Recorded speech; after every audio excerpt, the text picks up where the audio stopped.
Hey there. Tonight, we're stepping into the dark, rain-soaked streets of Raccoon City to trace the complete history of Resident Evil. It's a long story of corporate greed, the collapse of a mountain town, and the people caught in a nightmare that never seems to end. If this journey into the shadows of Umbrella helps you rest, feel free to like the video, but only if it brings you some peace. And I'd love to know in the comments where you're listening from. It's a real comfort to know who else is out there settling in. Now just get comfortable and let's step into the Spencer Mansion. The Resident Evil saga spans nearly 3 decades of survival horror, corporate conspiracy, and biological nightmares. From its origins in a mysterious West African flower to global bioterrorism, this is the complete story of how humanity's ambition created monsters Thaxed would threaten the world itself. The story begins not in 1996, but centuries earlier, in the ruins of an ancient civilization and the discovery of something that should have remained buried forever. In the heart of West Africa, the Ndipaya tribe had lived for generations near ruins of an ancient civilization.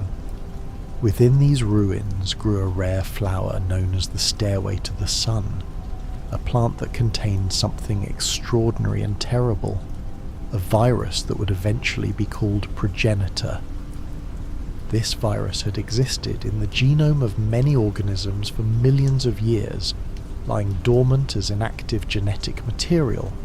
But in this particular flower, it was active and potent. The Ndipaya had encountered this virus throughout their history, with some tribal members showing unusual mutations and abilities.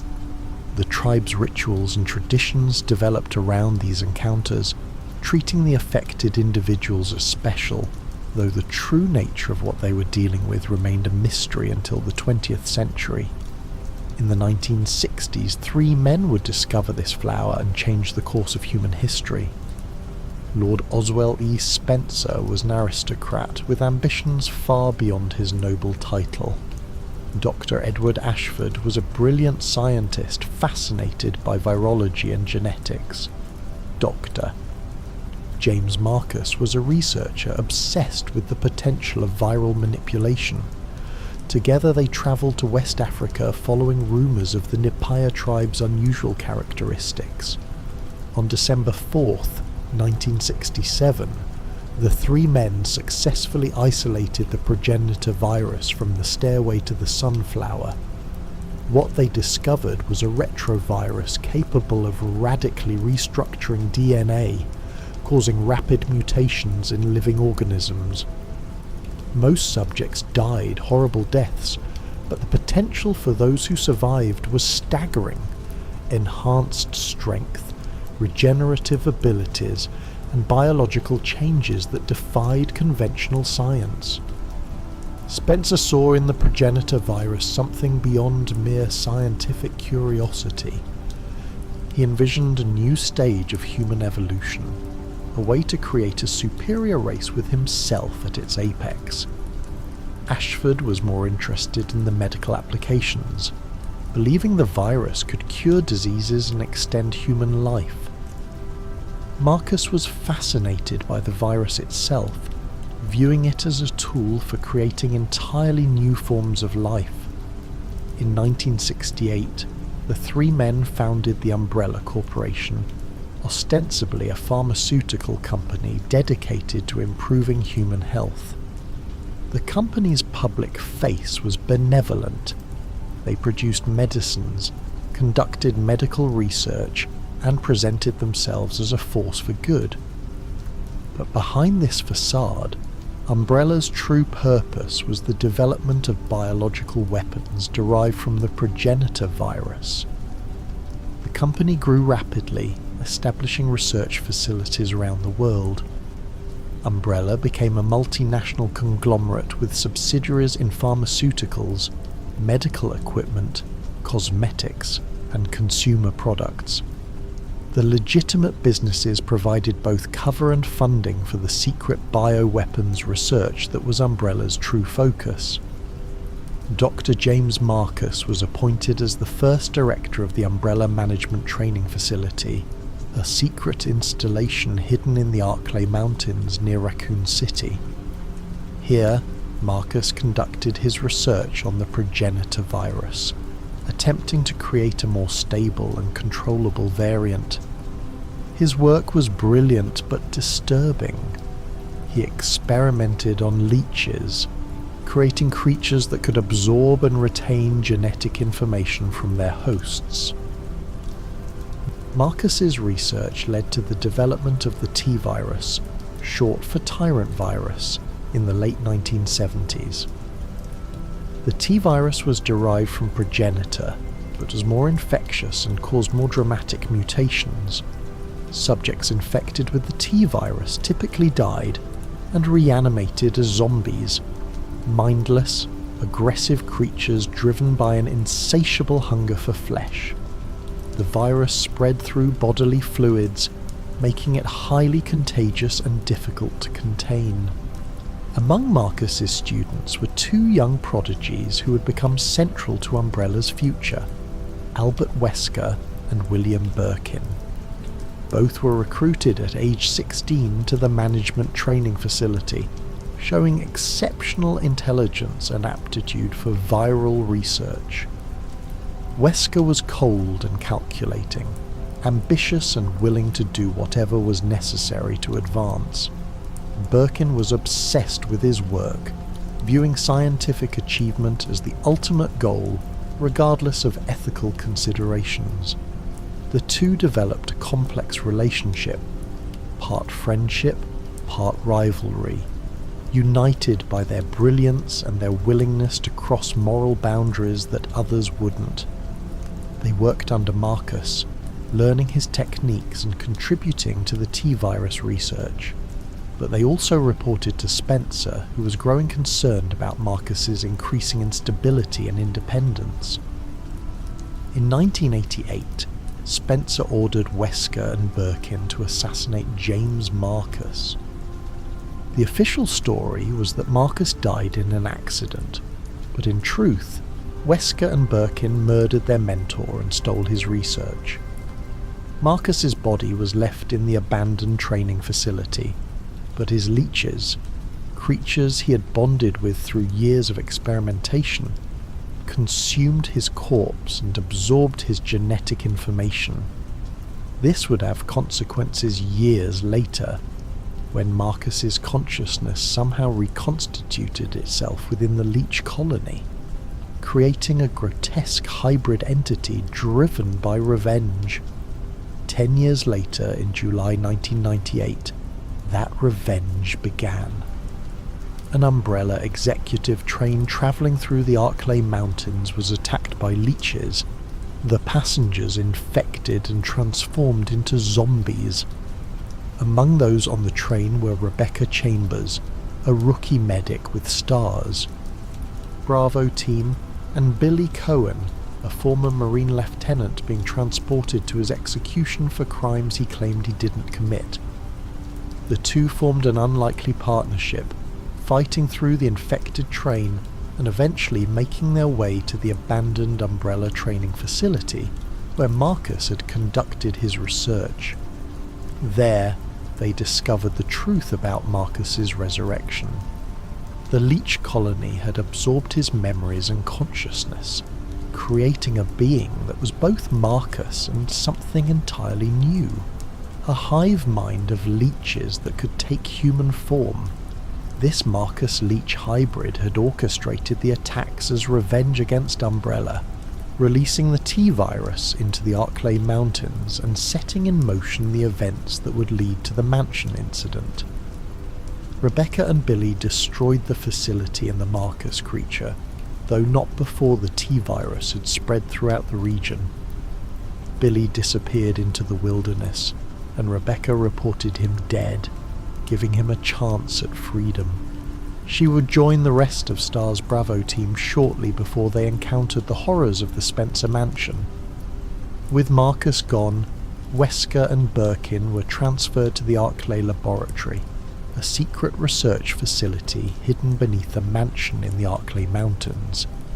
Here, they continued developing the T-virus, working on creating BOWs, bioorganic weapons, that could be controlled and deployed as military assets. The Arklay laboratory became the site of some of Umbrella's most disturbing experiments. The facility contained holding cells for test subjects, laboratories for viral research, and production areas for manufacturing BOWs. The experiments conducted there were horrific. Human subjects were infected with various viral strains, their mutations documented, their suffering ignored in pursuit of scientific data. One of the most tragic victims was Lisa Trevor, the daughter of the mansion's architect George Trevor. Lisa was kidnapped as a child in 1967, along with her mother Jessica, and subjected to decades of experimentation. She was infected with multiple viral strains, including progenitor and various T-virus variants. Somehow, Lisa survived every experiment, her body adapting and mutating but never dying. She became a grotesque creature, her face hidden behind masks made from the faces of her victims, including her own mother's face, which she wore after Jessica was killed in the experiments. Lisa's unique resistance to viral infection made her invaluable to Umbrella's research, but it also made her a prisoner. She was kept in the laboratory for over 30 years, subjected to experiment after experiment, her humanity slowly eroding until only rage and confusion remained. She searched endlessly for her mother, not understanding that Jessica was dead, calling out in the darkness of the laboratory's tunnels. Her story would eventually intersect with the events that brought Umbrella's crimes to light. William Birkin's research at the Arklay laboratory focused on creating the ultimate BOW, the Tyrant. The Tyrant project aimed to create a humanoid weapon with enhanced strength, speed, and durability, while maintaining enough intelligence to follow basic commands. These creatures would stand over 7 feet tall, with exposed hearts that pulsed with unnatural power, their muscular frames capable of tearing through steel doors and concrete walls. The challenge was finding subjects with the right genetic compatibility. Most subjects either died or became mindless zombies. Only a tiny percentage of the population had the genetic traits necessary to become tyrants, a specific combination of genetic markers that Birkin spent years trying to identify and replicate. Birkin eventually succeeded in creating a tyrant, designated T-002, but the project had limitations. The genetic requirements were so specific that mass production was impossible. Birkin began working on a new project, something that would surpass the T-virus entirely, the G-virus, short for Golgotha virus. The G-virus was discovered through Birkin's study of Lisa Trevor. Her unique mutations, her ability to survive and adapt to multiple viral infections, suggested a different approach to viral weaponization. When Birkin injected Lisa with the experimental Nemesis parasite, her body rejected it completely, and in the process created something new, a virus that didn't just mutate its host, but allowed for continuous evolution. The G-virus didn't just mutate its host, it allowed for continuous evolution, with the infected creature adapting and changing in response to damage and environmental pressures. Unlike the T-virus, which typically killed its host and reanimated them as a zombie, the G-virus kept its host alive and conscious, at least initially. The mutations were more dramatic and more varied, with each generation of G creatures becoming more monstrous, growing new limbs, eyes, and organs as needed for survival. The virus also had a unique reproductive mechanism, G creatures could implant embryos into other organisms, creating new G creatures through a horrific parasitic process. The embryo would gestate rapidly inside the host, and if the host shared genetic compatibility with the original G creature, they would transform into a new G creature. If not, the embryo would burst from the host body as a separate entity, killing the host in the process. Birkin became obsessed with the G virus, seeing it as his masterpiece, his legacy. He worked in secret, conducting unauthorized experiments in a hidden laboratory beneath Raccoon City, hiding his progress from Umbrella's upper management. By 1998, he had successfully created a stable G virus sample and was preparing to present his findings, hoping to secure his position and funding for further research. But Umbrella's leadership had learned of Birkin's secret research through their extensive surveillance network. They wanted the G virus for themselves and weren't willing to wait for Birkin to finish on his own terms. In September 1998, Umbrella sent a Special Forces team, the Umbrella Security Service, to Birkin's laboratory beneath Raccoon City to seize the G-virus samples and eliminate Birkin if necessary. The operation went catastrophically wrong. Birkin, realizing he was about to lose everything he had worked for, injected himself with the G-virus as the Umbrella soldiers shot him multiple times. The virus saved his life but transformed him into a G creature. In his mutated form, Birkin killed the soldiers with terrifying efficiency, his body already beginning its first transformation. In the chaos, T-virus samples stored in the laboratory were shattered, and the virus was released into Raccoon City's sewer system. The T-virus spread through the city's water supply and through rats that inhabited the sewers. Within days, Raccoon City was experiencing an outbreak. People began getting sick, dying, and reanimating as zombies. The city's infrastructure collapsed as the infection spread exponentially. Umbrella tried to contain the situation, deploying their own security forces and even experimental BOWs, but it was too late. Raccoon City was doomed. But the Raccoon City outbreak wasn't the first time Umbrella's experiments had escaped containment. 2 months earlier, in July 1998, a series of bizarre murders had occurred in the Arklay Mountains near Raccoon City. Victims were found partially eaten, killed by what appeared to be wild animals. The Raccoon City Police Department's Special Tactics and Rescue Service, STARS, was sent to investigate. STARS Bravo team was sent first, but their helicopter experienced mechanical failure and crashed in the mountains. Alpha team was dispatched to find them. What they discovered was a nightmare. The forest was filled with infected creatures, Cerberus, zombie dogs with exposed muscle tissue and unnatural aggression, mutated crows that attacked in swarms, and other BOWs that had escaped from the Arklay laboratory. Following a trail of death and the remains of Bravo team members, Alpha team found the Spencer Mansion, an elaborate estate that served as the facade for Umbrella's secret research facility.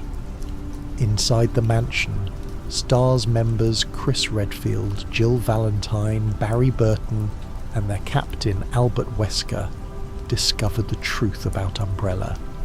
The mansion was filled with zombies, former researchers and test subjects who had been infected when containment failed. The team fought through hordes of infected creatures, including hunters, reptilian BOWs, created by combining human DNA with reptile genes, resulting in creatures with razor-sharp claws that could decapitate a human with a single swipe. They encountered Lisa Trevor, still alive after decades of torture, a shambling horror that couldn't be killed by conventional means. They discovered the underground laboratory where the T-virus had been developed, finding evidence of human experimentation, documents detailing Umbrella's bioweapons program, and the horrifying truth about what the company had been doing for decades.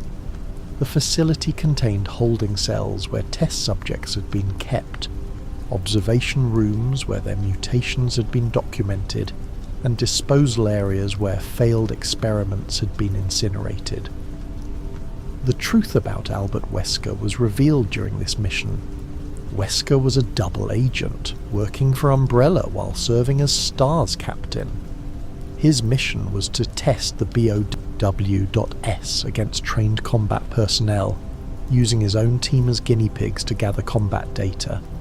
Wesker betrayed his teammates, releasing the Tyrant T-002 to kill them.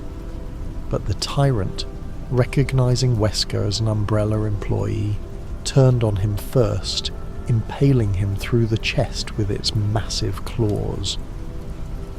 The surviving STARS members, Chris, Jill, Barry and Rebecca Chambers from Bravo Team, destroyed the Tyrant and escaped the mansion just before it self-destructed, triggered by the facility's self-destruct system.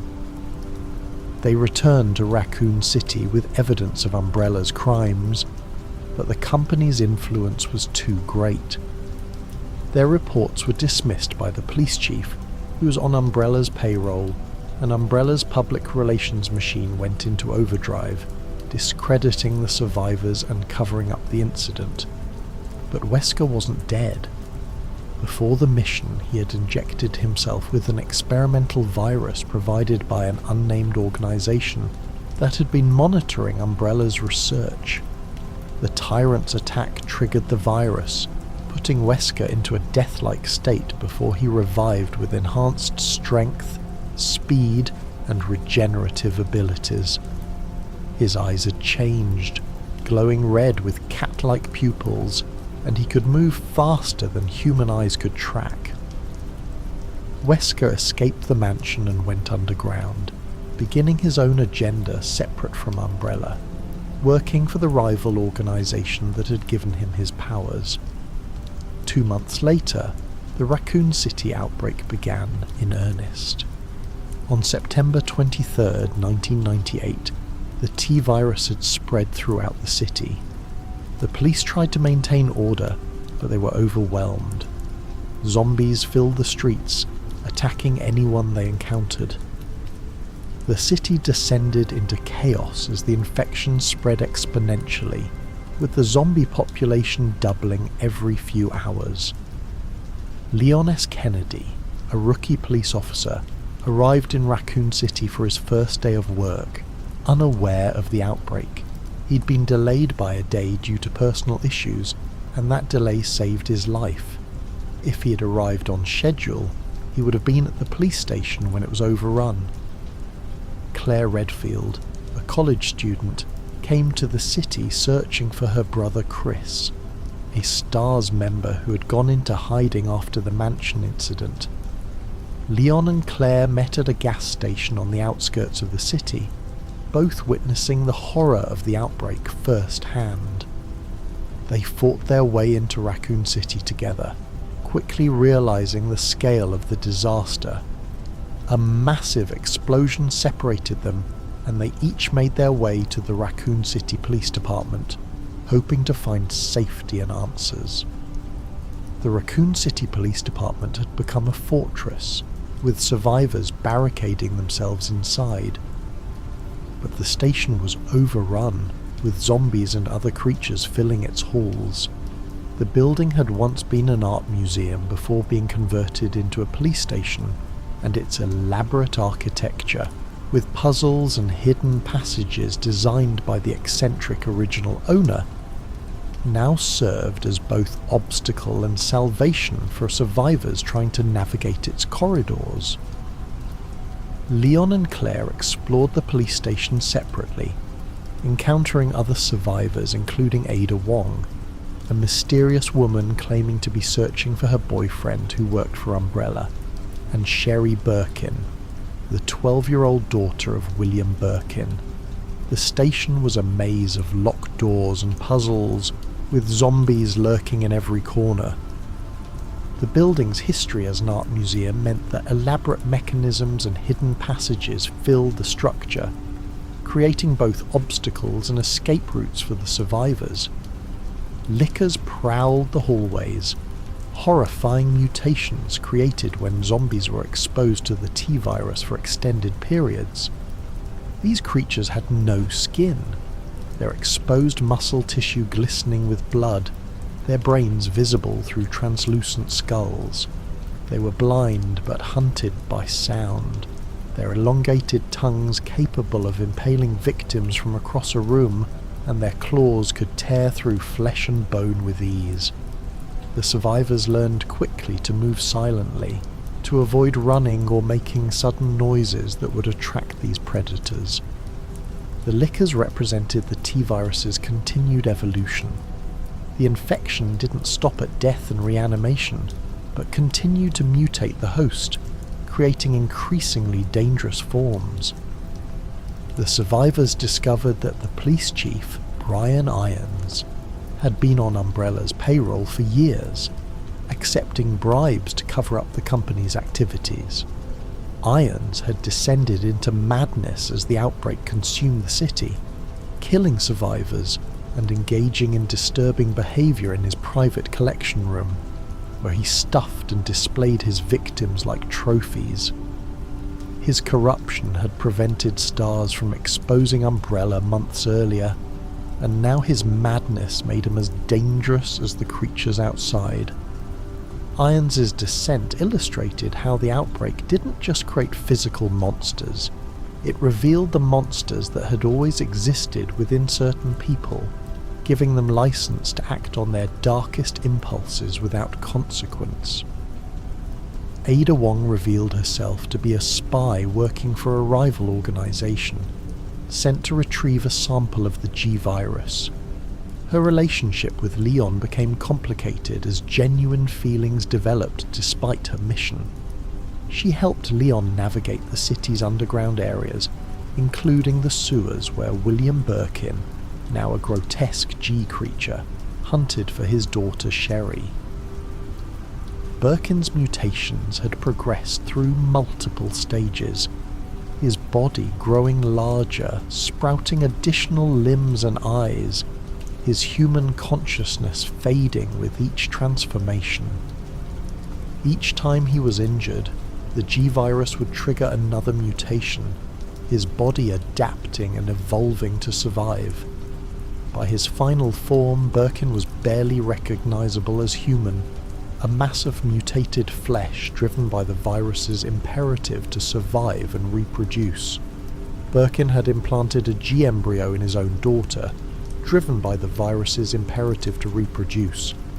Claire fought to save Sherry, eventually synthesizing an antidote called Devil that could stop the G-virus infection if administered early enough. The antidote worked, saving Sherry's life, though she would carry dormant G-virus antibodies in her system for the rest of her life. Meanwhile, another horror stalked the city. Umbrella had deployed an experimental BOW called Nemesis, a tyrant enhanced with an intelligent parasite that gave it the ability to use weapons and follow complex orders. The Nemesis was sent with a single mission: eliminate all surviving Stars members. It pursued Jill Valentine relentlessly through Raccoon City, wielding a rocket launcher and demonstrating terrifying intelligence. The creature could speak, repeating STARS in a guttural voice as it hunted its prey. When damaged, the Nemesis would mutate, becoming more monstrous but also more powerful, its body adapting to continue its mission regardless of injury.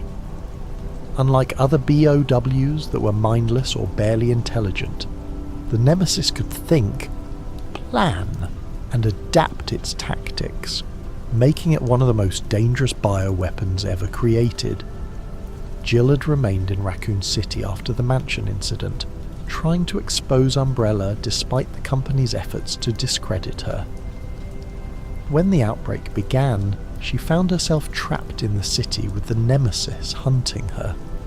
She teamed up with Carlos Oliveira, a member of the Umbrella Biohazard Countermeasure Service, mercenaries hired by Umbrella to evacuate civilians and contain the outbreak. Carlos and his team had been sent into the city without being told the true nature of what they were facing, and most of them died within hours of deployment.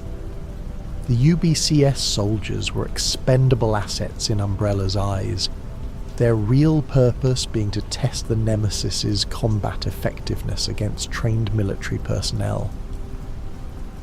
Jill and Carlos fought through the city, encountering hordes of zombies and other BOWs that Umbrella had deployed in a desperate attempt to contain the outbreak. They discovered that Umbrella had no intention of saving the city. The company was using the outbreak as a live combat test for their bioweapons, gathering data while the city burned. The mercenaries were expendable, their combat performance against the BOWs more valuable to Umbrella than their lives. The United States government, realizing the outbreak couldn't be contained, made a decision that would haunt the survivors forever. On October 1st, 1998, at dawn, a tactical nuclear missile was launched at Raccoon City. The government's official story was that the city had been destroyed by a meltdown at a nearby power plant, but the truth was that they had sterilized the entire area to prevent the T-virus from spreading beyond the city limits. The decision had been made at the highest levels of government, with full knowledge that thousands of uninfected civilians were still trapped in the quarantine zone. Leon, Claire, Sherry, Jill and Carlos escaped just before the missile hit. They watched from a distance as the city was consumed by nuclear fire, taking with it over 100,000 lives, men, women and children who had been infected or simply trapped when the quarantine was established. The explosion vaporized everything within the blast radius, leaving only a crater where Raccoon City had once stood.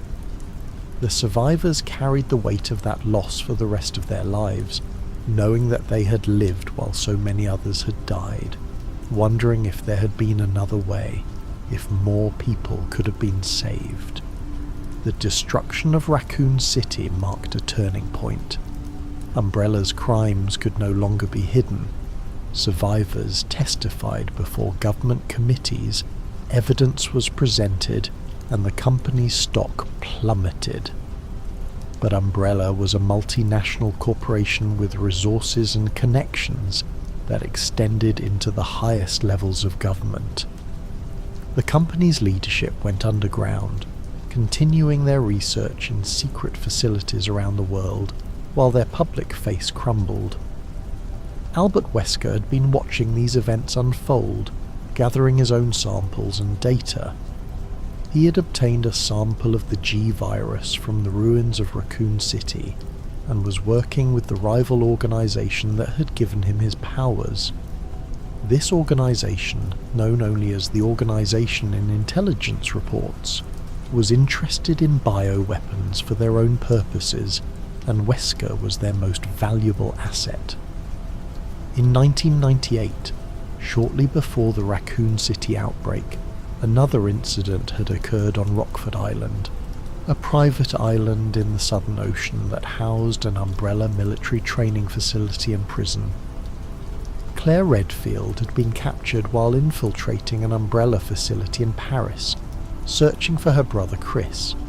She was transported to Rockford Island, where she was imprisoned with other captives. The island's commander was Alfred Ashford, the grandson of Edward Ashford, one of Umbrella's founders. Alfred was mentally unstable, living in delusion with his twin sister Alexia, who he believed was still alive. In truth, Alexia had died years earlier in an experiment, also Alfred believed. The reality was far stranger. Alexia Ashford had been a prodigy, graduating from university at age 10 with advanced degrees in genetics and virology. She and Alfred were the products of a cloning experiment. Their father had cloned them from the preserved genetic material of their ancestor, Veronica Ashford, the original family genius. Alexia had discovered this truth, and rather than being disturbed, became obsessed with surpassing her genetic template. Alexia had created the T. Veronica virus by combining the T virus with the genes of an ancient queen ant, creating a virus that allowed for controlled mutation and a hive-mind connection between infected organisms. But the virus required a specific integration process. The host needed to be placed in cryogenic sleep for 15 years to allow the virus to bond properly with their DNA. Alexia had injected herself with T. Veronica in 1983 and entered cryogenic sleep, leaving Alfred alone to maintain the facility and wait for her return.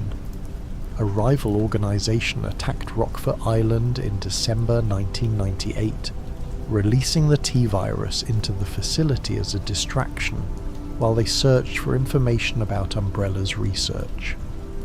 The island descended into chaos, with zombies and BOWs overwhelming the military personnel stationed there. Claire escaped her cell and fought through the infected facility, eventually encountering Steve Burnside, a young prisoner whose family had been killed by Umbrella. Claire and Steve escaped Rockford Island on a cargo plane, but the plane was on autopilot and took them to an Umbrella facility in Antarctica. This facility was the Ashford family's private research station, where Alexia's cryogenic chamber was hidden. Alfred, mortally wounded during the Rockford Island attack, made his way to Antarctica and awakened his sister before dying. Alexia emerged from her 15-year sleep fully integrated with the T. Veronica virus. She had become something beyond human, with the ability to control her mutations consciously, generating fire from her blood and commanding infected creatures through a psychic connection. She was beautiful and terrible, her body capable of transforming into increasingly monstrous forms while retaining her intelligence and personality. Chris Redfield arrived in Antarctica, having tracked Claire's location through intelligence networks. He fought through the facility, encountering Alexia in her various forms. The battle was brutal, with Alexia demonstrating powers that seemed almost supernatural. She could ignite the air around her, create tentacles from her body, and regenerate from injuries that would kill any normal creature. Chris eventually defeated her using experimental weapons found in the facility, and he and Claire escaped as the Antarctic base self-destructed. The T. Veronica virus samples were scattered during these events, with various organisations obtaining specimens. Albert Wesker had been present in Antarctica, working with his own agenda, and he obtained a sample of T. Veronica for his employers. This virus would become important in future bioweapons development, as it offered controlled mutation without the loss of intelligence that plagued other viral strains. By 2003, Umbrella Corporation was collapsing. The company faced lawsuits, criminal investigations, and financial ruin. Their stock had become worthless, their assets were being seized, and their leadership was in hiding or under arrest. The final blow came when the Russian government raided Umbrella's Caucasus laboratory, one of their last remaining facilities. Evidence found there definitively proved Umbrella's bioweapons program, and the company was officially dissolved in 2004. But the end of Umbrella didn't mean the end of bioterrorism. The company's research had been scattered across the globe, with various organisations, governments and individuals obtaining samples of their viruses and BOWs. The black market for bioweapons exploded, with terrorist groups and rogue nations seeking to acquire the technology that Umbrella had developed. In 2004, a new crisis emerged in a remote European village. Leon S. Kennedy, now a special agent working for the United States government, was sent to Spain to rescue Ashley Graham, the president's daughter, who had been kidnapped by a mysterious cult. What Leon discovered in that village was a nightmare that had nothing to do with Umbrella's viruses and everything to do with something far older. The village was controlled by Los Iluminados, a cult that had existed for centuries in the region. The cult's leader, Osmund Sadler, had revived an ancient parasitic organism called Las Plagas. These parasites had been sealed away centuries earlier by the Salazar family, Castellans of the region, after they had caused a plague of violence and madness. Sadler had excavated the parasites from their underground prison and was using them to control the local population. Las Plagas were fundamentally different from viruses. They were actual organisms, parasitic creatures that burrowed into the host's nervous system and took control of their body. The infected, called ganados, retained their intelligence and could use tools and weapons, but they were completely subservient to Sadler's will. The parasites could communicate with each other, creating a hive mind that allowed Sadler to coordinate his followers with terrifying efficiency. The ganados were not zombies. They were conscious, aware, and capable of complex behavior. They could speak, set traps, and work together to hunt intruders. When damaged severely, the plagas would sometimes burst from the host's body, revealing the true horror of the infection. The parasites took various forms. Some resembled tentacled masses that erupted from the neck. Others were insectoid creatures that replaced the host's head entirely, and some were massive centipede-like organisms that could control the host's body like a puppet. Leon fought through the village, aided by Luis Serra, a former researcher for Los Iluminados who had become disillusioned with Sadler's plans. Luis had been one of the scientists who excavated and studied the plagas, but when he realized the cult intended to use the parasites for global domination, he tried to escape with research data that could help remove the parasites. Luis's knowledge of the plagas proved invaluable, and he helped Leon and Ashley understand what they were facing. Tragically, Luis was killed by Sadler before he could fully redeem himself, but his research allowed Leon and Ashley to remove their plagas infections before the parasites reached maturity.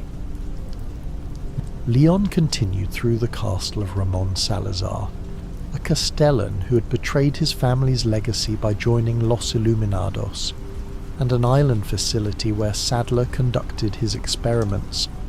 He was also aided by Ada Wong, who had her own mission to obtain a plaga sample for her employers. Their relationship remained complicated, with Ada helping Leon while pursuing her own objectives. Leon and Ashley had both been infected with plagas during their captivity, the parasites growing inside them, but they were able to remove the parasites using specialized equipment in Sadler's laboratory before the organisms reached maturity. Leon killed Sadler, who transformed into a massive creature with spider-like legs and tentacles, his body consumed by a dominant plagas specimen that had been gestating inside him. With Sadler dead, the hive mind collapsed and the ganados lost their coordination, though they remained dangerous. Ada obtained a plaga sample and escaped, delivering it to Albert Wesker, who was now working with a new organisation called Tricell. Wesker had his own plans for the parasites, seeing them as superior to viruses for creating controllable bioweapons. The plagas samples would be used in future bioweapons development, combined with viral research to create even more horrifying creatures. In 2005, a bioterrorism incident occurred on a remote island in the Mediterranean. The island housed a pharmaceutical company called Will Pharma, which was conducting research on the T-virus, attempting to develop a vaccine. A terrorist named Curtis Miller, whose family had died in the Raccoon City outbreak, attacked the facility, releasing the T-virus and transforming himself into a G creature using a sample he had obtained from the black market. Claire Redfield and Leon Kennedy were both involved in resolving this crisis, with Claire working for TerraSave, a non-governmental organisation dedicated to helping victims of bioterrorism. The incident revealed that bioweapons were now available to anyone with enough money and desperation, and that the threat had evolved beyond corporate conspiracies into a new era of terrorism. The Bioterrorism Security Assessment Alliance, BSAA, was formed in response to the growing threat. Founded by Chris Redfield, Jill Valentine, and other survivors of Umbrella's atrocities, the BSAA was an international organisation dedicated to combating bioterrorism worldwide. They operated with the support of multiple governments, deploying special forces teams to respond to bioweapon incidents around the globe. In 2006, the BSAA faced one of their most challenging missions. A bioterrorism incident occurred in the European nation of Terragrigia, a floating city built on the Mediterranean Sea. The city was attacked by a terrorist organisation called Veltro, who released the T-Abyss virus into the city's water supply. This virus was a variant of the T-virus adapted for aquatic environments, creating horrifying sea creatures and amphibious monsters. The T-Abyss virus transformed humans into ooze, creatures that resembled melting corpses, their bodies partially liquefied but still mobile and aggressive. These creatures could move through water with ease and were highly resistant to conventional weapons. The virus also affected marine life, creating massive mutated fish and other sea creatures that attacked anything that entered the water. Terragrigia was destroyed in the attack, with the city's solar power system being used to incinerate the infected areas. But the incident was more complex than it appeared. The attack had been orchestrated by the Federal Bioterrorism Commission's director, Morgan Lansdale, who had secretly supported Veltro to justify increased funding and power for his organisation. The conspiracy was eventually exposed by BSAA agents Jill Valentine and Parker Luciani, who uncovered evidence of Lansdale's involvement while investigating a derelict cruise ship in the Mediterranean. In 2009, Chris Redfield and Jill Valentine were sent to investigate a mansion where Umbrella's founder, Oswald Spencer, was believed to be hiding. They arrived to find Spencer dead, murdered by Albert Wesker, who had come seeking answers about his own origins. Wesker revealed that he was one of hundreds of children selected by Spencer for the Wesker Project, an attempt to create a superior human who could bond with the progenitor virus and achieve the evolution Spencer had always dreamed of.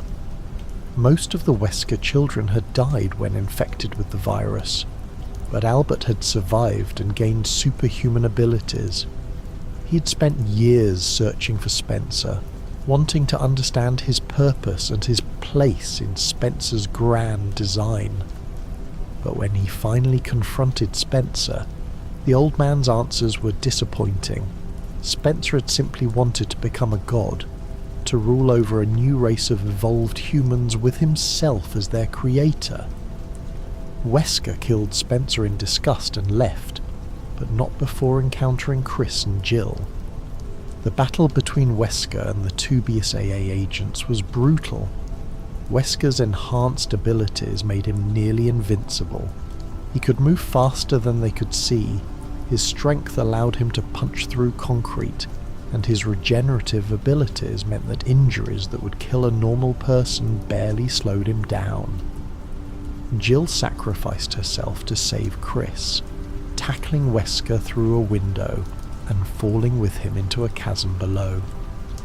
Chris believed she had died, and her loss haunted him for years. But Jill had survived, captured by Wesker and subjected to experiments. Wesker used her as a test subject for the Ouroboros virus, a new bioweapon he was developing with Tricell's resources. The Ouroboros virus was Wesker's attempt to create Spencer's vision of human evolution, a virus that would kill those who were genetically inferior and transform those who were worthy into superhuman beings. Jill's exposure to the T-virus during the Raccoon City outbreak had given her antibodies that made her resistant to Ouroboros. Wesker used her antibodies to refine the virus, while also placing her under mind control using a device attached to her chest. She became his puppet, forced to serve him while her consciousness screamed in helpless rage. In 2009, Wesker initiated his plan in the Kijuju region of West Africa, the same area where the progenitor virus had been discovered decades earlier. Tricell had established operations there, ostensibly to provide medical aid and economic development, but in reality they were testing bioweapons on the local population. The Magini, people infected with a new type of Plagas, filled the region, controlled by Tricell operatives and used as test subjects for various bioweapons. Chris Redfield and his new partner, Shiva Alomar, a BSAA agent from West Africa, were sent to investigate. They discovered the extent of Tricell's operations and learned that Jill was alive, though under Wesker's control.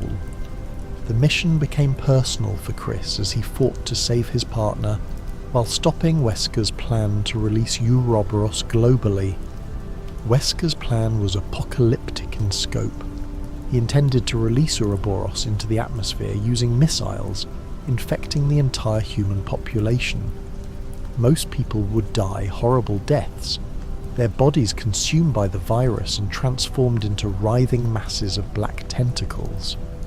But those who were genetically compatible would survive and evolve, becoming superhuman like Wesker himself. He saw this as the next stage of human evolution, a culling that would create a new world order with himself as its god. Chris and Shiva fought through Tricell's facilities, encountering various BOWs including the Executioner Magini, massive infected-wielding giant axes, and lickers that had been enhanced with Plagas parasites. They freed Jill from Wesker's control, removing the device that had enslaved her mind. Together with Jill, they pursued Wesker to a Tricell facility built into an active volcano. The final confrontation took place in the heart of the volcano, where Wesker had prepared his missiles for launch. Desperate and enraged, Wesker injected himself with massive amounts of Ouroboros, believing it would make him invincible. Instead, the virus overwhelmed even his enhanced biology, transforming him into a monstrous creature with tentacles and exposed organs. His body became unstable, the virus consuming him from within. Chris and Shiva fought the mutated Wesker, eventually defeating him by exposing him to extreme heat and then using rocket launchers to finish him off. Wesker fell into the lava below, his body consumed by fire, ending his threat forever. The missiles were destroyed and Ouroboros was contained, though samples inevitably made their way to the black market. The Kijuju Incident marked another turning point. Tricell was exposed and dismantled, but the bioweapons threat continued to evolve. The technology was now so widespread that any organization with sufficient resources could create bioweapons. The BSAA found themselves fighting an endless war against an enemy that could emerge anywhere, at any time. In 2011, a bioterrorism incident occurred in the Eastern European nation of Edonia. The country was in the midst of a civil war, and one of the rebel factions had obtained a new bioweapon called the C-Virus.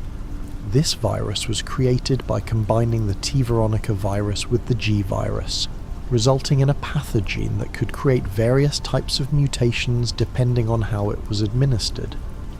The C virus could create zombies similar to those produced by the T virus, but it could also create Jarvo, intelligent infected similar to Ganados, but with the ability to mutate specific body parts in response to damage. If a Jarvo sustained enough damage, they would enter a chrysalis state and emerge as a complete mutation, transforming into various creature types including flying monsters, armoured behemoths, and other horrors. Among those caught in the Edonia outbreak was Jake Mueller, a mercenary fighting for the rebels who discovered he was Albert Wesker's son. Jake had inherited his father's enhanced genetics, and his blood contained antibodies that could be used to create a vaccine for the C virus. He partnered with Sherry Birkin, now a government agent, who had been sent to extract him. The two formed a bond as they fought their way out of Edonia, both of them children of infamous bioweapons researchers trying to use their unique biology for good rather than evil. Chris Redfield led a BSAA team into Edonia to combat the outbreak, but the mission went catastrophically wrong. His entire team was killed by a mysterious woman named Ada Wong, or someone who looked exactly like her. The trauma of losing his team caused Chris to suffer a mental breakdown, and he disappeared, suffering from amnesia and PTSD. 6 months later, in 2013, a bioterrorism attack occurred in Tall Oaks, a city in the United States. The President of the United States, Adam Benford, had planned to reveal the truth about Raccoon City and the government's involvement in bioweapons research. But before he could make his announcement, he was infected with the C virus and transformed into a zombie. Leon S. Kennedy, who had become friends with the president and supported his plan for transparency, was forced to kill him. The infection spread through Tall Oaks rapidly, with the entire city becoming overrun within hours. Leon and Helena Harper, a Secret Service agent who'd been blackmailed into helping cause the outbreak, fought their way through the city. They discovered that the attack had been orchestrated by Derek Simmons, the National Security Advisor, who opposed the president's plan to reveal the truth about bioweapons. Simmons was a member of a secret organization called the Family, a group that had manipulated world events for centuries. The Family had been involved in bioweapons development since the beginning, working behind the scenes to control the technology and use it for their own purposes. Simmons had become obsessed with Ada Wong, and when she rejected him, he had created a clone of her using the C virus. This clone was the woman who had killed Chris's team in Edonia. The real Ada Wong was also present, working her own agenda and trying to stop Simmons's plan. The situation became increasingly complex as multiple parties pursued different objectives.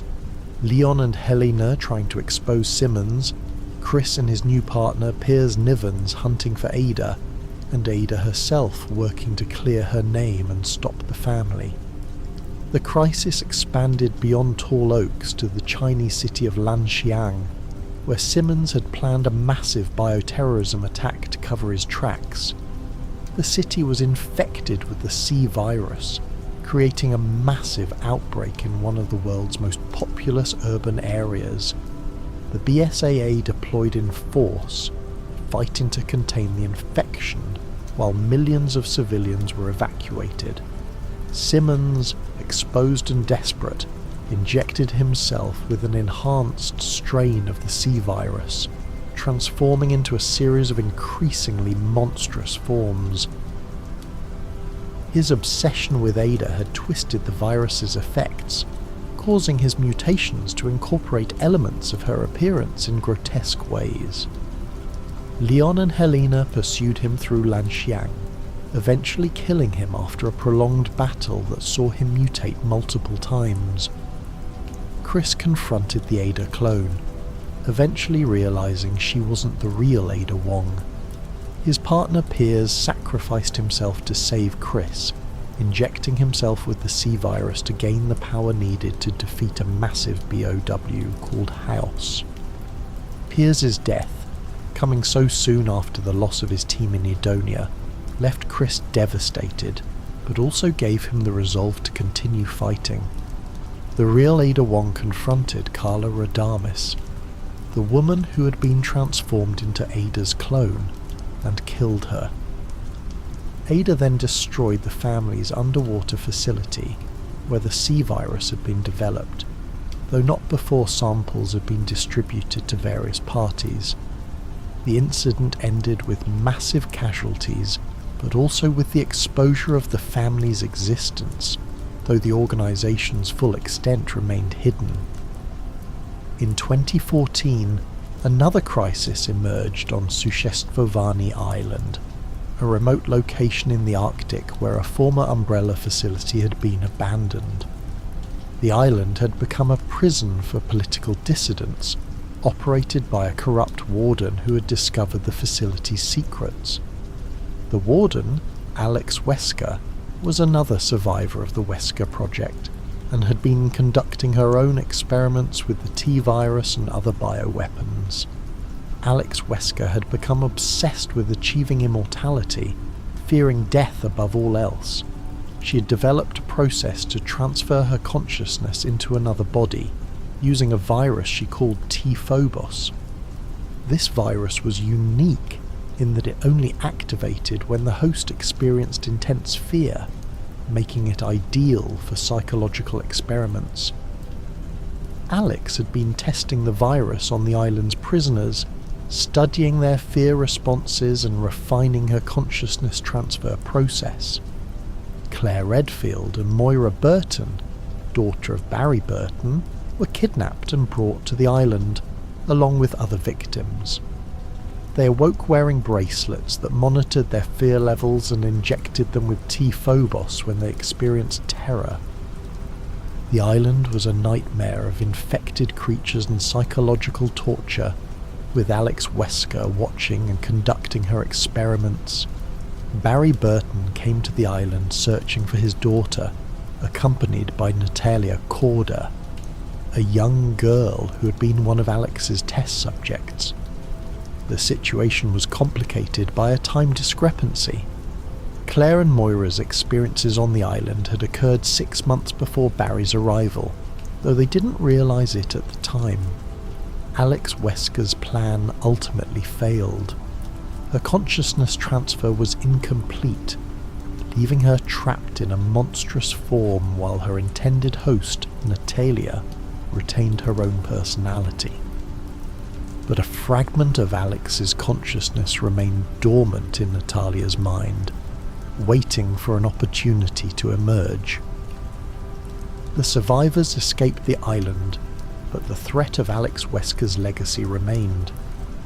In 2017, a new crisis emerged in Dulvey, Louisiana. Ethan Winters, an ordinary civilian, travelled to a derelict plantation house searching for his wife Mia, who'd been missing for 3 years. What he found was a nightmare beyond anything the world had seen before. The Baker family, Jack, Marguerite, and their son Lucas, had been infected with something that made them nearly immortal, capable of regenerating from injuries that should have been fatal, and driven by violent madness. Mia was there, but she was infected as well, attacking Ethan with a knife and chainsaw, her behaviour switching between lucidity and homicidal rage. Ethan's hand was cut off during the attack, but he was able to reattach it using a strange substance he found in the house, a thick, black liquid that seemed to have healing properties. The Baker house was a labyrinth of horror, with the family hunting Ethan through rooms filled with mould and decay. Jack Baker was nearly indestructible, his body regenerating from gunshot wounds, dismemberment, and even being set on fire. Marguerite had mutated into an insect-like creature, controlling swarms of flies and spiders. Lucas had retained his sanity, but had become a sadistic torturer, creating elaborate traps and puzzles for his victims.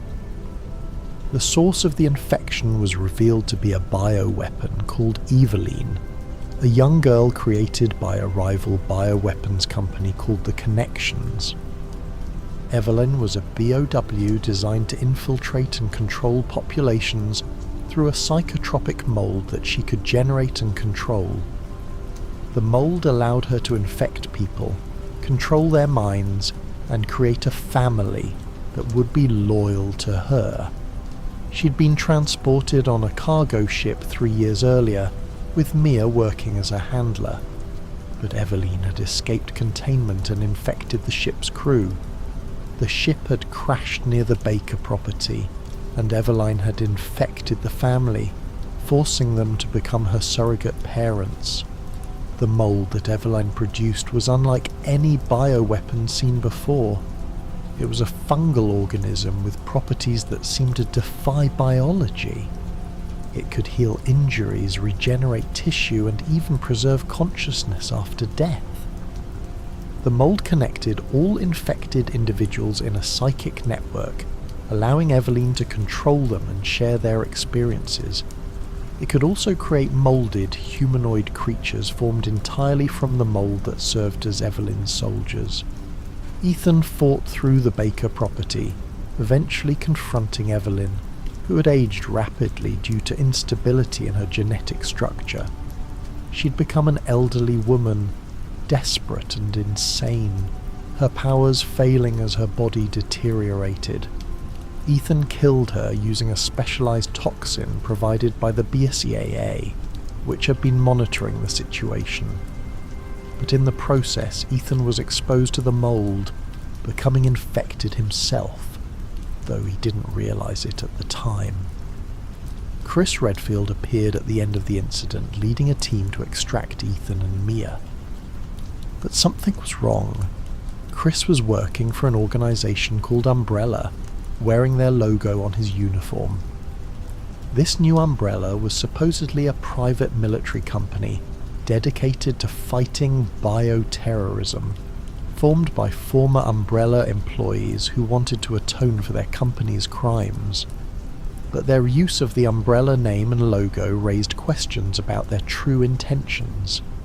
3 years later, in 2021, Ethan and Mia had relocated to Eastern Europe, trying to build a normal life with their infant daughter Rose, but their peace was shattered when Chris Redfield and his team attacked their home, apparently killing Mia and kidnapping Rose. Ethan pursued them to a remote village in Romania, desperate to save his daughter. The village was a nightmare from another era, a medieval settlement that seemed frozen in time. The villagers were infected with something called the Kijuju, a parasitic organism derived from the mold that Eveline had produced. The Kijuju transformed its hosts into lichens, werewolf-like creatures that retained some intelligence but were driven by savage hunger. These weren't the mindless zombies of Raccoon City or the controlled Ganados of Spain. The lichens were pack hunters, coordinating their attacks and using the village's terrain to their advantage. They could climb walls, leap from rooftops, and pursue their prey with relentless determination. The village was ruled by 4 lords, each of whom had been implanted with a Kijuju and had mutated in unique ways. These lords served Mother Miranda, the mysterious figure who controlled the region, and each represented a different aspect of horror. Lady Alcina Dimitrescu ruled from Castle Dimitrescu, a Gothic fortress where she lived with her 3 daughters. Dimitrescu was over 9 feet tall, with retractable claws and the ability to transform into a massive dragon-like creature. She maintained the appearance of aristocratic elegance, hosting elaborate dinners and maintaining the castle's ancient traditions. But beneath the veneer of civilization was a predator who drained her victims' blood to sustain herself. Her daughters, Bella, Cassandra, and Daniela, were formed from swarms of flies held together by the mould, able to disperse and reform at will, though they were vulnerable to cold. The castle itself was a labyrinth of torture chambers, wine cellars filled with blood, and halls decorated with the remains of previous victims. Donna Beneviento lived in a fog-shrouded estate where she used psychotropic pollen from her mutated plants to create hallucinations. She controlled a doll named Angie, speaking through it and using it to torment her victims. Her domain was one of psychological horror, where reality and illusion blurred together.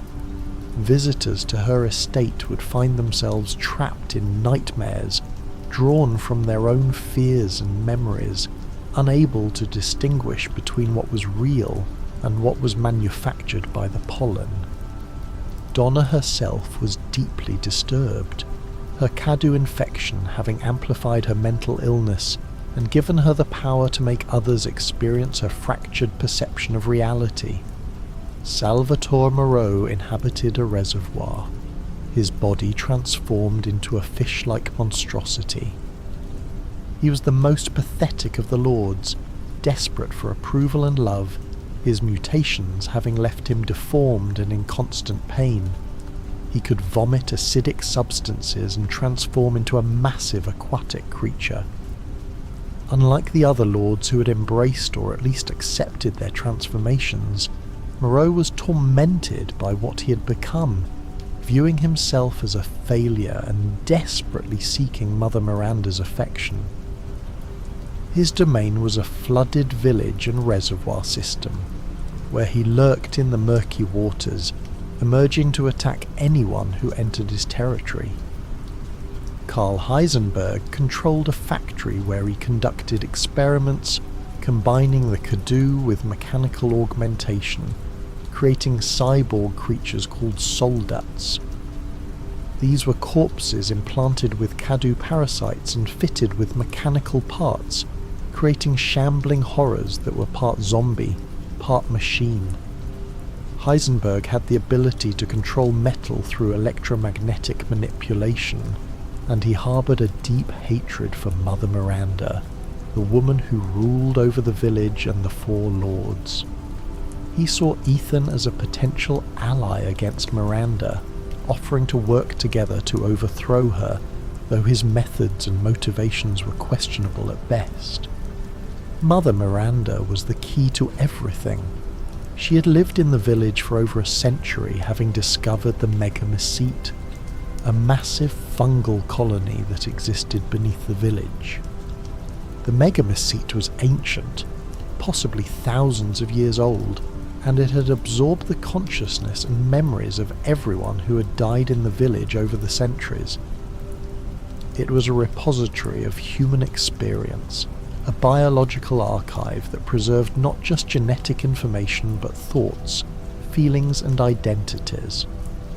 Miranda had bonded with the Megamycete after her daughter Eva died in the Spanish flu pandemic of 1918, and the fungus had granted her immortality and shape-shifting abilities. Miranda had spent decades trying to resurrect her daughter, experimenting on villagers and creating the Cadu parasites in an attempt to find a suitable vessel for Eva's consciousness. She had tested countless subjects, implanting them with Cadu and observing the results. Most died or became lichens. A few, like the four lords, survived with unique mutations, but none were suitable vessels for Eva. Their bodies and minds were too changed by the Cadu, too corrupted to hold her daughter's pure consciousness. She had been the one who inspired Oswell Spencer to found Umbrella. Spencer had met Miranda during his travels in the 1950s and had been fascinated by her research on the Megamycete. He had seen in her work the potential for human evolution, for creating a superior race. everything that had happened, all the horror that Umbrella had unleashed, could be traced back to Miranda's grief and her obsession with bringing back her dead child. Spencer had taken her research and twisted it for his own purposes, but the root of it all was a mother's love turned into obsession, grief transformed into madness. Miranda had kidnapped Rose because the infant had been born with a unique connection to the mould. Ethan's infection had been passed to his daughter, but Rose's connection was far stronger. She had the potential to be the perfect vessel for Eva's consciousness.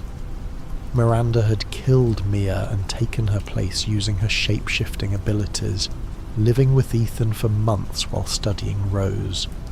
Ethan fought through the village, killing each of the 4 lords and collecting pieces of Rose's body, which Miranda had divided among them. The revelation that his daughter had been dismembered was horrifying, but the mould's properties meant that Rose could be reassembled and revived if all the pieces were recovered quickly enough. The truth about Ethan himself was revealed during this journey. He had died 3 years earlier in Louisiana, killed by Jack Baker during their first encounter. The mould had revived him, reconstructing his body and consciousness, but he was no longer truly human. He was a moulded, a creature of mould that retained Ethan's memories and personality. His ability to reattach severed limbs, his resilience to injuries that should have been fatal, all of it was because he was already dead, his body held together by the mould. Ethan confronted Mother Miranda in the cavern where the megamycete grew, a massive chamber filled with the fungal colony's root system. The megamycete itself was a grotesque sight, a sprawling network of fungal tendrils and root-like structures that pulsed with an eerie bioluminescence. The walls of the cavern were covered in the mould, and the air was thick with spores. This was the heart of everything, the source of the infection that had consumed the village and created the 4 lords. Miranda had absorbed Rose's body parts and was attempting to complete the ritual that would resurrect Eva. She had become something beyond human, her body a constantly shifting mass of mould and flesh, taking on various forms as she fought. She could become a murder of crows, dispersing and reforming at will. She could sprout wings and take flight. She could generate massive claws and tentacles from her body. Her power was immense, drawn from over a century of bonding with the megamycete. The battle was desperate, with Miranda using all of her accumulated power, shape-shifting, regeneration, and control over the mould itself. She taunted Ethan, telling him that he was already dead, that he was nothing but mould pretending to be human. But Ethan fought with the determination of a father who had already lost everything and refused to lose his daughter as well. He had died once before and been brought back.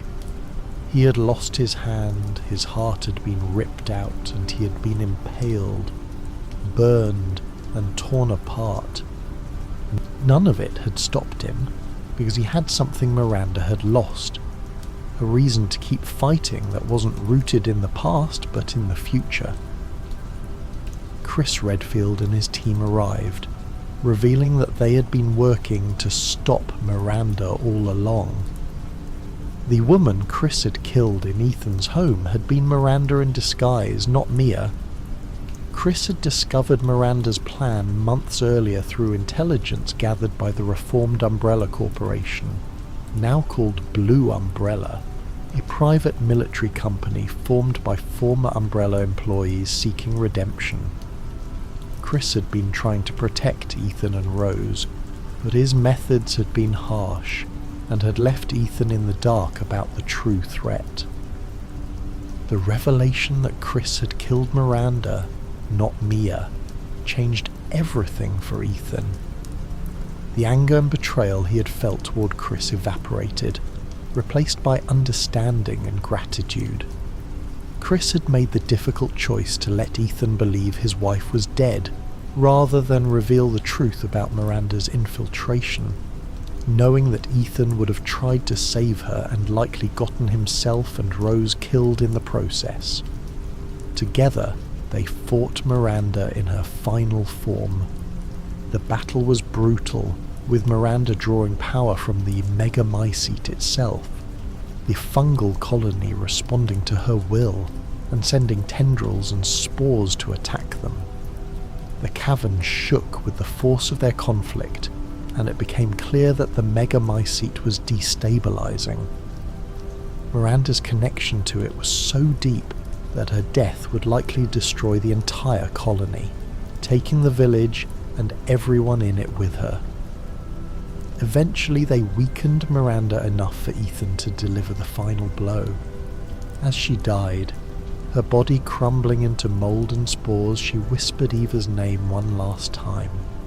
Her century-long quest to resurrect her daughter had ended in failure, but perhaps, in death, she would finally be reunited with the child she had lost so long ago. Rose was reassembled and revived, her connection to the mould allowing her to survive the ordeal. But Ethan had been mortally wounded during the battle with Miranda, his body finally failing as the mould could no longer sustain him. The injuries he had sustained, being impaled, having his heart ripped out, losing limbs, had taken their toll. The mould that had kept him alive for 3 years was breaking down, unable to maintain the complex biological processes that sustained his consciousness. He made the choice to sacrifice himself, staying behind to trigger explosives that would destroy the megamycete and ensure that Miranda's research could never be used again. The decision was agonizing but necessary. If the megamycete survived, others would come seeking its power, and the cycle of horror would continue. Chris tried to convince him to escape, offering to carry him to safety, but Ethan knew he was already dead. He had been living on borrowed time for 3 years, and now that time had run out. The explosives were massive, designed to completely obliterate the megamycete and create a blast that would be visible for miles. Ethan's sacrifice would not only destroy the fungal colony, but also serve as a message to the world that some knowledge was too dangerous to preserve, that some power was too corrupting to wield. Ethan's last words were for his daughter, a message recorded for her to hear when she was older. He told her that he loved her, that everything he had done was to give her a chance at a normal life, and that she should live without fear. He spoke of the importance of choice, of using whatever abilities she inherited to help others rather than harm them. He wanted her to know that she was not defined by the circumstances of her birth or the powers she possessed, but by the choices she made. Then he detonated the explosives, destroying the megamycete and himself in the process. The village was consumed in the explosion, erasing Miranda's legacy and ending the threat of the mould.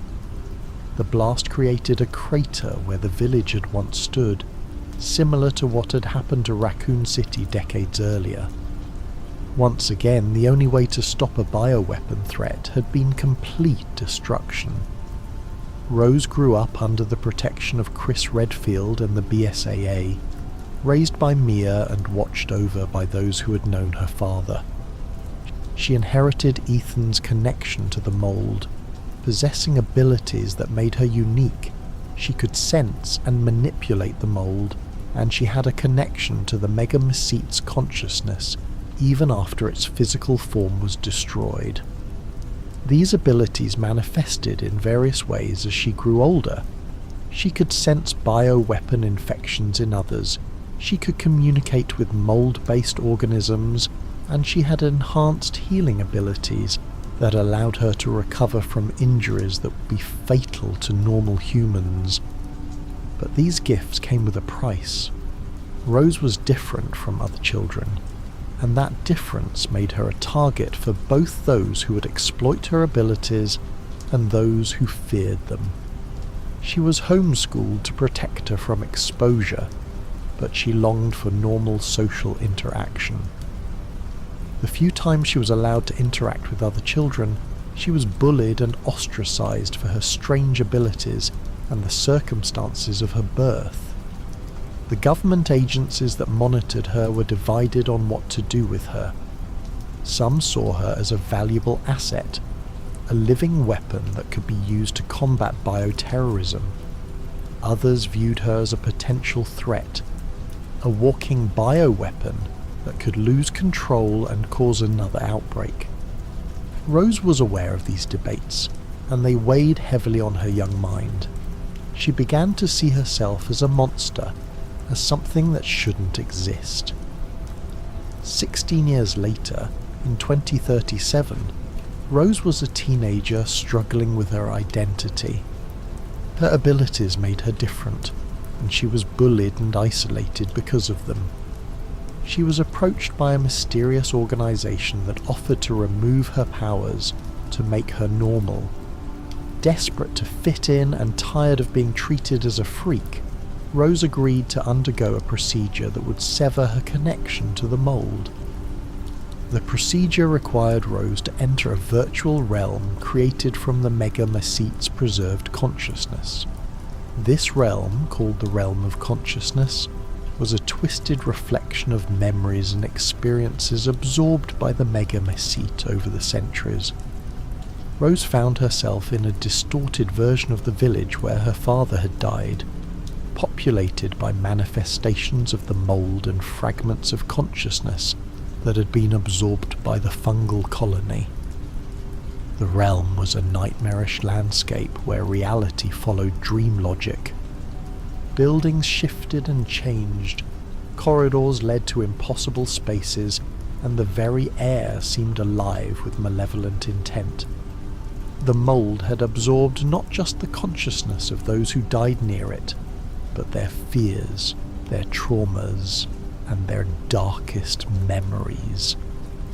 These negative emotions had coalesced into hostile entities that hunted Rose through the twisted village. She encountered manifestations of the Four Lords, not the real lords, but echoes of their consciousness preserved in the Mega Mesite. These echoes were distorted, more monstrous than their original forms, driven by the pain and madness they had experienced during their transformations. Lady Dimitrescu appeared as a towering shadow with claws that could tear through the fabric of the realm itself. Donna Beneviento manifested as a swarm of dolls that whispered accusations and fears. Moreau appeared as a writhing mass of flesh and water that tried to drown Rose in guilt and self-loathing. Heisenberg took the form of a mechanical nightmare, his hatred for Miranda transformed into a general rage against all authority figures. Within this realm, Rose encountered a manifestation of Eveline, the bioweapon who had started the Baker incident. Eveline had been absorbed by the Mega Mesite when she died, and her consciousness had been preserved within the fungal network. She was jealous of Rose, angry that Rose had the family and love that Eveline had always wanted. Eveline had spent years in the realm, growing more twisted and bitter, her childlike appearance hiding a malevolent intelligence that had been corrupted by isolation and resentment. Eveline tried to trap Rose in the realm forever, using the mold's power to create nightmarish scenarios and creatures to torment her. She showed Rose visions of what her life could be like without her powers, normal, accepted, loved by her peers. But these visions were lies, designed to make Rose doubt herself and her choices. Eveline wanted Rose to stay in the realm, to become another lost consciousness trapped in the Mega Mesite's network, so that Eveline would finally have the sister she'd always craved. The battle between Rose and Eveline was not just physical but psychological. Eveline attacked Rose's sense of self-worth, her fears about being different, her guilt about the circumstances of her birth. She tried to convince Rose that she was a monster, that everyone who claimed to love her was lying, that she would eventually lose control and hurt the people she cared about. These were fears that Rose had harboured for years, and hearing them spoken aloud by someone who understood her situation was devastating. Rose also encountered a mysterious figure who appeared as a man in dark clothing, his face hidden. This figure helped Rose navigate the realm, offering guidance and protection. As Rose progressed through the twisted landscape, fighting manifestations of the mold and confronting her own fears and insecurities, she began to realize that the figure was her father. Ethan's consciousness had been preserved within the Mega Mesite when he died, and he had been watching over Rose all along. Ethan's presence in the realm was different from the other consciousness fragments. While they had been absorbed by the Mega Mesite against their will, twisted by the experience Ethan had chosen to remain, his love for Rose had anchored his consciousness, allowing him to maintain his identity and purpose even within the chaotic network of the fungal colony. He'd spent 16 years learning to navigate the realm, understanding its rules, and preparing for the day when Rose might need his help. The reunion between father and daughter was bittersweet. Rose had grown up with only stories and recordings of her father, and now she could finally meet him, talk to him, and understand the man who had sacrificed everything for her. Ethan was amazed by the young woman Rose had become, strong, intelligent, and compassionate despite the challenges she had faced. He was proud of her, but also saddened by the isolation and pain she had endured. Ethan's presence in the realm was fading, his consciousness slowly dissolving as the Mega Mycite's power waned. The destruction of the physical colony had weakened the entire network, and the consciousness fragments were gradually dissipating. But he used what remained of his existence to help his daughter, guiding her through the dangers and teaching her to accept herself. He told her that her powers weren't a curse but a part of who she was, and that trying to remove them would mean losing a piece of herself. He helped her understand that being different wasn't something to be ashamed of, but something that could be used to help others. Rose fought Eveline in a final confrontation, using her own connection to the mold to overcome the bioweapons attacks. With Ethan's help, she defeated Eveline and escaped the realm, choosing to keep her powers and accept herself as she was. She said goodbye to her father, knowing that this was truly the end. Ethan's consciousness had used the last of its strength to save her, and now he could finally rest. Rose emerged from the procedure changed, not in her abilities, but in her understanding of herself. She rejected the organization's offer to remove her powers, and instead chose to use them to help others. She joined a special division that dealt with bioweapon threats, using her unique abilities to sense and combat the mold-based bioweapons that still existed in the world. The story of the Winters family had come full circle. Ethan had sacrificed everything to give his daughter a chance at life, and Rose had chosen to honour that sacrifice by living without fear, using the very powers that made her different to protect others. The mold that had caused so much suffering had also created something beautiful, a young woman who embodied both her father's courage and her own unique strength. But the threat of bioweapons continued. The technology that had started with the progenitor virus in West Africa had spread across the globe, evolving and adapting with each new incident.